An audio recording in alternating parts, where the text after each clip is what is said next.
Back in 2013, when my YouTube channel was first starting to really take off, I remember hitting 10,000 subscribers. This was a titanic deal to me, and I remember specifically a lot of my peers back in the My Little Pony community welcoming me to what was colloquially referred to as the 10K sub club. This is back when the My Little Pony community was still very fucking small, so hitting 10,000 subscribers was actually pretty significant. There weren't that many people who had more than 5 digits. Like we only had, I think, a couple people in the community at the time who had hit 100K. I don't remember if like Living Tombstone and stuff had hit 100K at that point, but it were those kinds of people who like really were staples in the community. Most people didn't have 10,000 subscribers. Like people whose names that if you mention them, a lot of people would know who they are. This was not super common at the time. The community quickly continued to grow to the point where hitting 10K wasn't that significant anymore. But at the time, hitting 10K was pretty significant in that small subsection of a community, and I was really proud of getting to that point because I never had experienced anything close to that kind of success for any of my work that I had done, because I've been trying to get places online with my art and other things for almost a decade at that point, and nothing had ever gained any traction before this. This was like my big quote-unquote break, I suppose. That channel eventually grew to around 60,000 subscribers before I finally decided to move on from the My Little Pony community and start doing my own work. And I've never since gotten to that level of success again. You could say that I've peaked talking about Twilight Sparkle on the internet, which is a unfortunate fact that I have not fully gotten over, but that's kind of the nature of the beast, is like going off and trying to make original content is going to get you a lot less success than making derivative content based on something that already has a pre-established fandom baked in. But that's not what this video is about. My point is that when I started all my other projects since, I've gotten to 10K a couple more times, and it's never filled me with a similar sense of satisfaction because I've already gotten there once. It's no longer exciting, it's expected. It's like, of course, I've done it before, I have to do it again, otherwise it's a failure. And even when I first got that 10K back in 2013, that was quickly undermined by everyone saying, okay, now you gotta get to 6 digits, now you gotta get your plaque, now you gotta get to 100K. And I never made it to 100K, and to this day, even though I don't really want anything to do with YouTube as a platform anymore, simply because making video content as a main pursuit of mine was never something I truly enjoyed, even during this time when I was working on that channel full-time and making a full-time income from it, it was never something I actually really had passion for. But even now, when I'm like super crystal clear on the fact that I don't like doing videos, which is why I'm doing podcasts and not video content anymore, I still want 100,000 subscribers. I want to get that. And I think less of myself as a person, not just as a content creator, as a human being, for not being able to hit 100,000 subscribers. This is completely retarded. It's insane. It's fucked up. But there is this weird thing that happens to me, and I feel happens to a lot of other people, where social media and the ability to have such granular analytics about everything you do online, and the fact that there is a very publicly facing numerical metric to judging everything you do online, from your overall follower count to interactions on individual pieces of content, the fact that everything is so quantifiable has created a sort of digital classism, where your raw numbers and your success gives everyone a very clear understanding of where we all fit in the global pecking order. And it's created a sense of like, there are different classes online.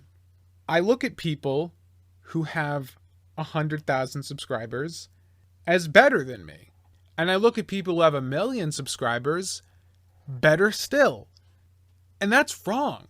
I understand that the work that I'm trying to do does not lend itself very well to the established paradigms of social media. I'm creating an original character by myself very slowly, And this is not going to bring in financial or follower dividends in anywhere near as an effective manner as even my friends who do like anime reviews on YouTube. There's a reason Digi and Nate have 6-digit sub counts and I don't. It's because the work that I do does not lend itself to that kind of virality and explosive growth. But I still look at them as better people than me, and my lack of having 6-digit sub counts, despite not even wanting to participate in that platform, as a personal failure.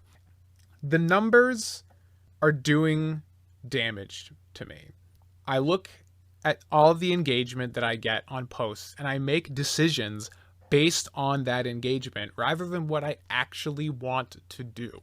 Because it feels like when I don't have the right numbers, I'm failing. It's no longer about the personal satisfaction. Like, that's there, but there's always that seed, that little voice in the back of your mind that's like, is this going to help you get to 100,000 subscribers?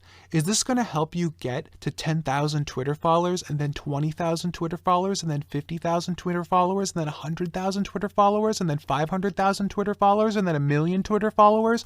Are you trying to get there? Because that's what really matters. That's what really matters. You gotta chase that clout, bro. That's the important shit.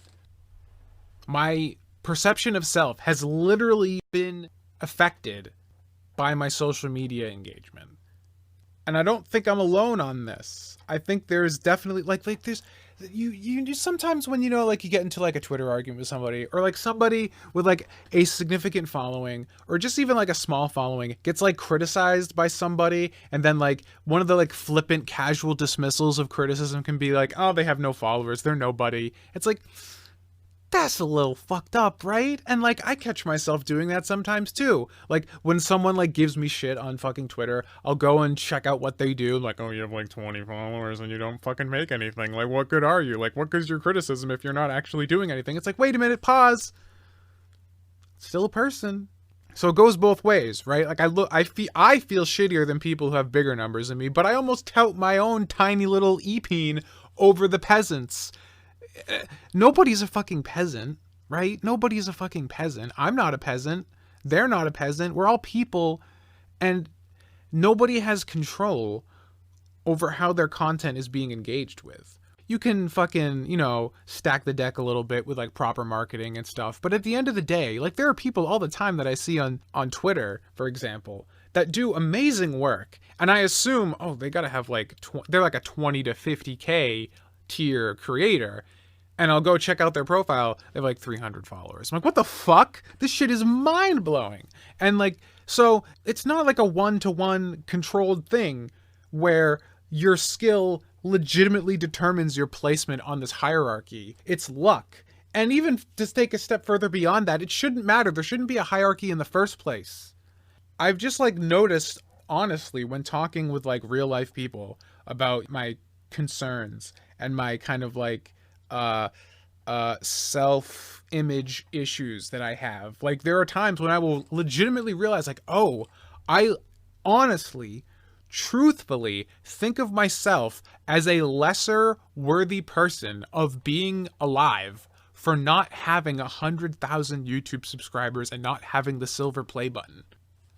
I guess this is just a side effect of trying to be an online creator for a decade and not getting nearly as far as I feel like I needed to in that time frame. I guess this is just like the fucking millennial equivalent of not having 6 figures in your bank account or something.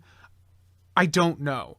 But like, at least having 6 figures in your bank account has actual material value.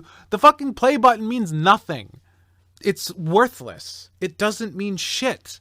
And it would be bad enough. Like, it's one thing to be like, man, I'm working on this comic and these video games, and like, I don't have the skills yet. I wish I had better skills. I wish I could compete with the best people in the fields that I'm trying to pursue. Like, that's like personal growth, and that's one thing. But like, this is YouTube, a platform I don't care about. The only reason I want this fucking plaque is because A, I tried to get it years and years ago, and B, I'm surrounded by everybody who has already done it.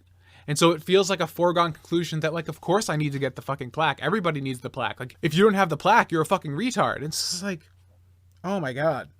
It's super fucked. Because it takes my actual legitimate passions and actually legitimately good progress that would make me feel better as a human being and distorts it and makes me chase this false idol of clout. And it hurts my perceptions of other people, both up and down the scale. And I'm not alone on this.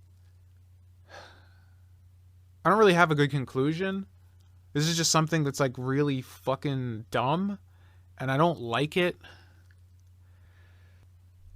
Yeah, insert witty endpoint that sums up everything I just said here, because I don't have one.